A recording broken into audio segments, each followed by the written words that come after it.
তাছাড়া আমি তো আজীবন ডাক্তারি করার জন্য এই গ্রামে পড়ে থাকবো না, কলকাতায় গিয়ে প্র্যাকটিস করব। ভারতবর্ষ সাময়িকীতে 1934 সাল থেকে 35 সাল পর্যন্ত ধারাবাহিকভাবে প্রকাশিত হয় মানিক বন্দ্যোপাধ্যায়ের পুতুল নাচের ইতিকথা। প্রকাশের 90 বছর পর সেই উপন্যাস অবলম্বনে তৈরি হয়েছে একটি সিনেমা। পশ্চিমবঙ্গে মুক্তি পাবে সুমন মুখোপাধ্যায়ের পুতুল নাচের ইতিকথা। কুসুম, শশী, মুকুদ, যাবদ আর সেন দিদি হয়ে আসছেন জয়া আহসান। আবির চট্টোপাধ্যায়, পরমব্রত চট্টোপাধ্যায়, ধৃতিমান চট্টোপাধ্যায় ও অনন্যা চট্টোপাধ্যায়। অনেকদিন ধরেই সিনেমাটি নিয়ে কাজ করেছিলেন সুমন মুখোপাধ্যায়। এক ফেসবুক পোস্টে এ প্রসঙ্গে নির্মাতা লিখেছেন, এই ছবি বানানোর চেষ্টা করেছিলাম 2008 সালে, কিন্তু নানা কারণে আটকে গেছে। যখন 14 বছরেও বানাতে পারিনি তখন প্রায় হাল ছেড়ে দিয়েছিলাম, কিন্তু নবারুন্দার যুদ্ধ পরিস্থিতির উপন্যাসের একটা লাইন আমাকে আবার তাতিয়ে তুলল। হতাশ আর ভগ্নোদ্যম সেসব মানুষ, পুতুলের যান্ত্রিক জীবনের অপরূপ কাহিনী। পুতুল নাচের ইতিকথা। আবার উঠে পড়ে লাগলাম। 2022-এর শুটিং শেষ করলেও 3 বছরের বেশি সময় লেগে গেল এই ছবিটি শেষ করতে। কিন্তু সবচেয়ে বড় কথা হলো সিনেমাটি মুক্তি পাচ্ছে। উপন্যাস থেকে বেশ কিছু বদল করেছেন নির্মাতা। তিনি বলেন, ভারতের স্বাধীনতার পূর্ববর্তী সময়কে ফ্রেমবন্দি করেছি। মূল উপন্যাসের সময়টা আরও পেছনে ছিল, আমি খানিকটা এগিয়ে এনেছি। তাছাড়া উপন্যাসের সবকিছু ছবির চালচিত্রে ধরানো সম্ভব নয়। দুটো মাধ্যমের চলন আলাদা। আমি চারিত্রিক রসায়নের উপর জোর দিয়েছি বেশি।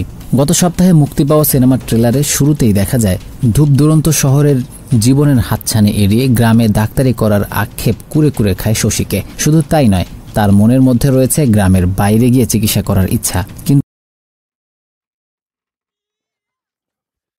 কিন্তু সব ইচ্ছাই সে মনের মধ্যে জমিয়ে রেখেছে। ইচ্ছা পূরণ আর হচ্ছে না।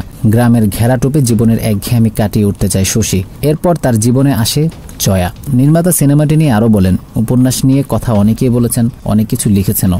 শরীর তোমার মন নাই কুসুম, এই সংলাপ নিয়ে অনেকে কথা বলেছে। এই সংলাপ কি শশীর নাকি মানিকের নিজের কথা তা কিন্তু উপন্যাসে স্পষ্টভাবে উঠে আসে না, কিন্তু চিত্রনাট্যে সেটাই স্পষ্ট।